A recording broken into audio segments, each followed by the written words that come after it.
Pois é, tem diferença entre dor e sofrimento e hoje, através da psicologia, a gente quer mostrar pra você. Inclusive, ajudar as pessoas a entenderem e aplicarem esses conceitos nas suas próprias vidas é um dos pontos fundamentais da psicoterapia. Porque sabendo a diferença entre elas, bem, você consegue então não perder seu tempo focando naquilo que você não controla e focar naquilo que realmente é importante para você. Quer ver um exemplo de como isso funciona? Fábio, manda aqui pra gente aquilo que a gente observa normalmente na clínica, bastante relacionado a esse tema. Imagine que alguém está dentro de um relacionamento e ela quer propor o avanço, o estreitamento desse vínculo. Talvez é isso, né? Propor pro seu cônjuge que vai casar ou morar junto. E ela marca um evento. E nesse dia, nesse evento, antes dela falar, antes dela se declarar, o outro vai falar, bem, tem um negócio sério para falar.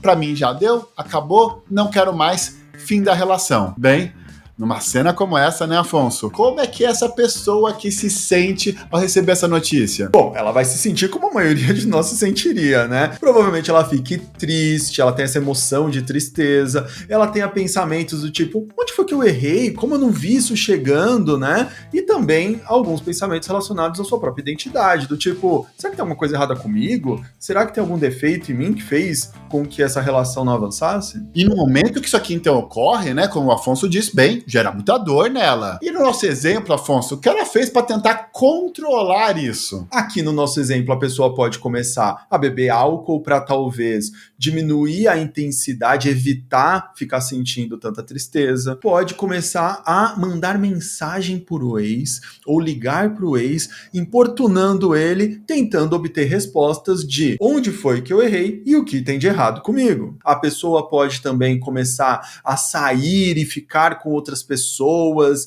e ter relacionamentos mais efêmeros e pontuais para tentar lidar com essa ideia de que talvez tenha alguma coisa errada comigo. Nesse nosso exemplo, o que aconteceu logo depois do evento? Bem, isso aqui é dor. Agora, o que ela fez para lidar com essa dor? Bem, é isso que a gente está chamando de sofrimento. Bora lá entender isso daqui. Deixa eu começar me apresentando. Salve, salve, eu sou o Fábio Chan. Eu sou o Guilherme Afonso. E esse aqui é o Além do Consultório, uma parceria entre esses dois psicólogos clínicos que tem como objetivo, no programa de hoje, apresentar a definição e a distinção entre dor e sofrimento, trazer alguns exemplos para que vocês entendam isso profundamente e apresentar algumas ideias de como se pode lidar melhor com isso. Porque assim você consegue fazer melhores escolhas e, quem sabe, viver uma vida mais significativa. E para começar, vale uma reflexão. Pense nos momentos mais difíceis da sua vida, nos momentos mais complicados ou desafiadores. Certamente, eles são momentos repletos de dor ou sofrimento. Por exemplo, a dor física pode se recuperar de uma cirurgia, né, de um trauma físico ali, ou a dor emocional, como por exemplo, passando por um abandono, um processo de traição. Independente do que causa a dor, nós temos diversos pensamentos e sentimentos que aparecem a partir dessas experiências, que às vezes são difíceis de se desvencilhar ou de lidar com eles, e nós temos praticamente nenhum controle sobre a ocorrência deles e de mandá-los embora. E aí a gente vai observando, né, Afonso, que existe... Uma coisa, arruma um cabelinho, velho, você deu uma descabelada.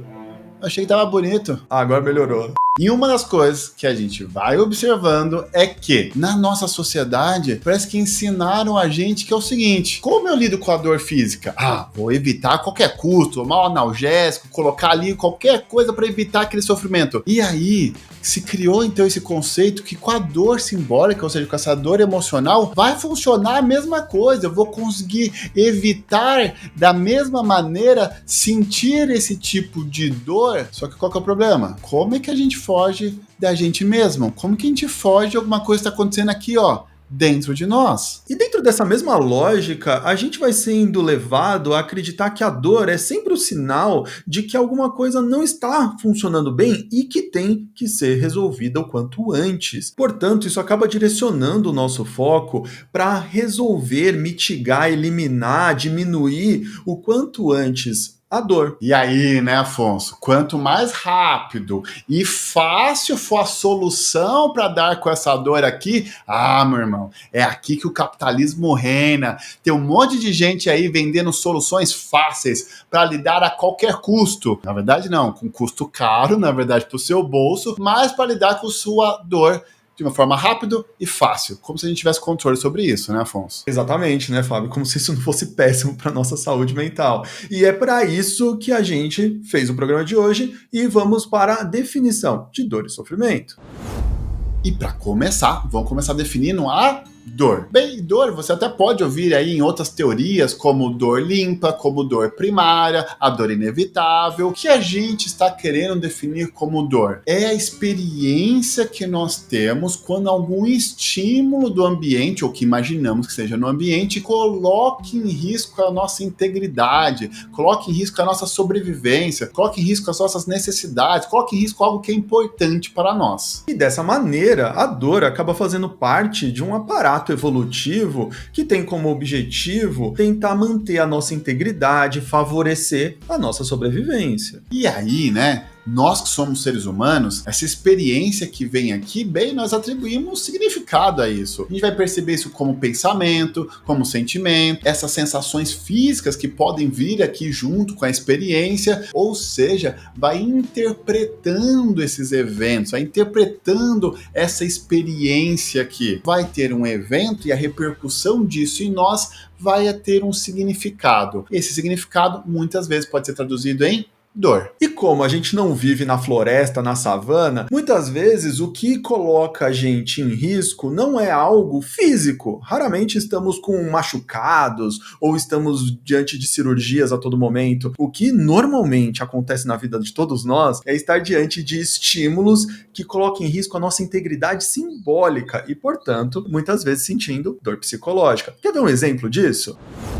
Lembra do nosso exemplo do começo? Então a pessoa foi rejeitada, foi abandonada, esse é o evento. E aí ela vai ter uma codificação disso. Então o pensamento dela aqui, onde foi que eu errei? E vai levar um sentimento também de tristeza, né? De pesar em relação a perder algo que era importante para ela, perder aquele relacionamento. E esse pensamento muitas vezes vai também ser traduzido como algo em relação a quem ela é, ou seja, deve ter algo de errado comigo. Quer ver outro exemplo de como os eventos levam a essa dor psicológica? Imagina uma pessoa no trabalho que comete um erro e isso acaba levando a algum prejuízo. Ela leva uma baita comida de rabo do chefe dela e isso é o evento. O chefe brigando com a pessoa a partir do erro que ela cometeu. E nós vamos então ter algumas reações como ao pensamento de que, poxa, que droga, isso não deveria ter acontecido, eu deveria ter prestado mais atenção. O que leva a pessoa a se sentir exposta e, portanto, ter uma sensação de vergonha e também levar alguns pensamentos sobre a sua identidade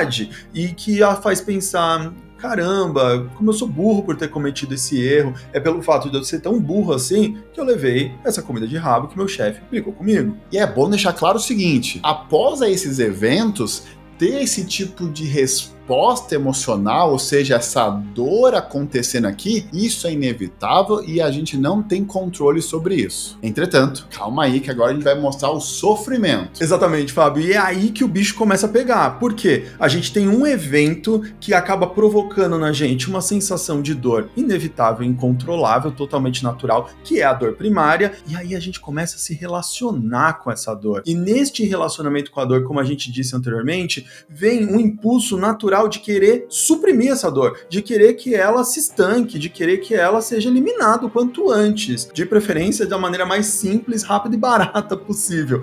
E é aqui, nessa dinâmica complicada que a gente estabelece com a dor, que nós começamos a observar aquilo que chamamos de dor secundária, dor suja ou sofrimento. E aí, eu não sei se você está percebendo, mas olha onde está o foco. O foco deixa de estar no evento lá que aconteceu. Seja a questão do chefe, seja a questão do fim do relacionamento, a gente começa a direcionar o nosso foco para a dor primária. A gente começa a focar aqui, a querer fazer qualquer coisa para evitar isso. Olha como o foco muda, e o foco muda para aquilo que a gente não tem controle. Boa, então vamos voltar naqueles exemplos que a gente deu agora há pouco e deixar bem marcado onde foi o começo da dor primária ou dor inevitável e onde começa o sofrimento? Então vamos lá. Imagine que aquele nosso sujeito que foi ali abandonado, rejeitado, ele estava triste, estava com pensamentos aonde que eu errei e também estavam tendo aqueles pensamentos, puxa, tem algo de errado comigo. E aí, para dar conta dessa dessa tristeza, que tal eu começar a beber? E aí ele começa a ter vários episódios posterior àquilo, de aumentar a sua incidência de álcool no corpo, começa então a ficar mais embriagado, porque, bem, ninguém gosta de lidar com a tristeza. E aí, vinculado àquele pensamento, aonde foi que eu errei? Bem, aí ele começa a importunar aqui o ex, perguntando, stalkeando, querendo saber, querendo tirar satisfação para dar conta desse pensamento que é tão incômodo aqui. E se não bastasse, lembra que ele também se sentiu inferiorizado, como se existisse algo de errado com ele? Aí, para dar conta disso, bem, a fila anda. Então ele foi procurar outros relacionamentos para ver se as pessoas aceitavam como ele era e começa a entrar em um relacionamento atrás do outro só para tentar provar que, bem, não tem nada de errado com ele. Fábio, eu tenho certeza que esses exemplos aí tocaram no fundo do coração de várias pessoas que estão nos ouvindo. Boa, boa. E retomando a história relacionada ao trabalho, nós vamos perceber que essa pessoa também tem reações àquela dor inevitável que ele sentiu com a chamada do chefe. Quanto à sua culpabilização muito grande, a pessoa começa a entrar num processo de autocobrança, de procurar razões para aquele erro ter acontecido, com a intenção de tentar mitigar essa dor, né? Também observamos que essa pessoa, ao pensar que é burra ou incompetente, ela começa a desenvolver estratégias para tentar lidar com aquela dor, de buscar comprar vários livros, ingressar no MBA, porque ela precisa mitigar, novamente, aquela dor primária. E por fim, ela começa a tentar lidar com a vergonha, se fechando nas reuniões, não dando mais a sua opinião, evitando se expor, com receio de que aconteça novamente uma chamada de atenção, uma exposição pública. E eu não sei se já ficou claro, mas existe uma armadilha meio que invisível por detrás disso, que é o seguinte: quando a gente começa a direcionar o nosso foco para tentar evitar a dor primária, a dor limpa, a gente gasta muito mais tempo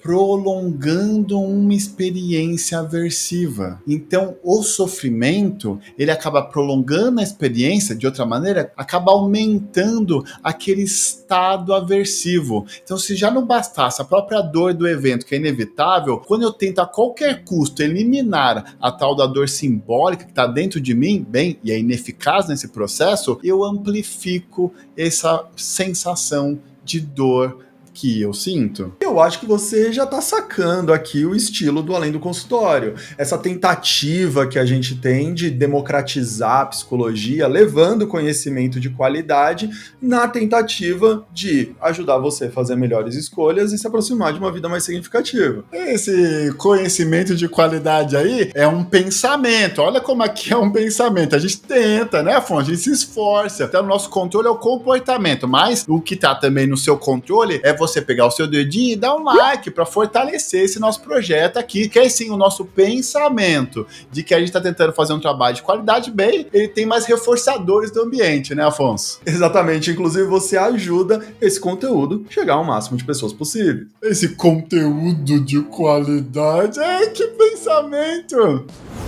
Uma vez que já está clara, então, a diferença entre dor e sofrimento, ou seja, dor primária e dor secundária, e que nós não temos controle sobre a dor primária, aqui vem aquele pulo do gato, aquilo que a gente falou lá no começo do nosso programa de hoje, que é o seguinte: quando eu paro de focar no conteúdo aqui, ou seja, na dor primária, eu paro de focar nessas experiências aversivas, pensamentos, sentimentos, e começo a focar na relação que eu tenho com elas. O meu foco não está mais em querer mudar o conteúdo, tá em sim querer mudar meu relacionamento com esses conteúdos. Portanto, aqui, uma boa estratégia é desenvolver uma espécie de distanciamento que lhe confira alguma perspectiva da situação que provoca a dor, te possibilitando, então, a partir disso, observar a experiência com algum grau de curiosidade, inclusive, a respeito dela. Uma certa abertura para a inevitabilidade daquela experiência e o que, talvez, ela possa estar querendo te informar. E uma vez que a gente para, então, de gastar energia para tentar evitar a qualquer custo essa dor que é inevitável, isso aqui sobra um espaço, sobra um momento, sobra aqui, então, um foco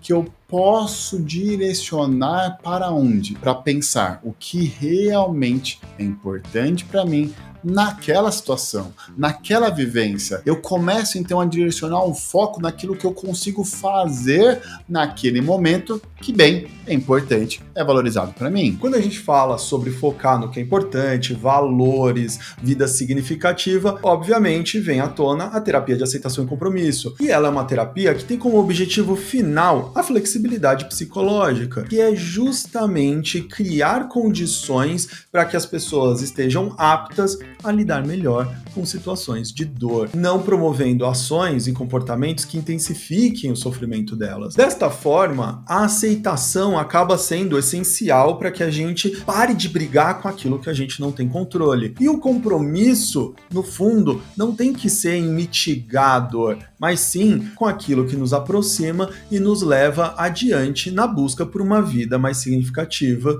e valorizada. Bem, mas às vezes uma dor leva a um sofrimento e levam marcas que vão se perpetuando na vida das pessoas. Bem, a gente fez um episódio sobre isso, sobre traumas psicológicos, e muitas vezes, para lidar de uma forma diferente com a dor, bem, a gente tem que ter uma certa coragem, uma certa vulnerabilidade para lidar com ela. E aí, onde a gente fez o programa, A Coragem de Ser Imperfeito. Obrigado por ter acompanhado a gente até aqui. Tchau, tchau. Beijo e fala a verdade, chegar até o final nem doeu tanto assim, vai.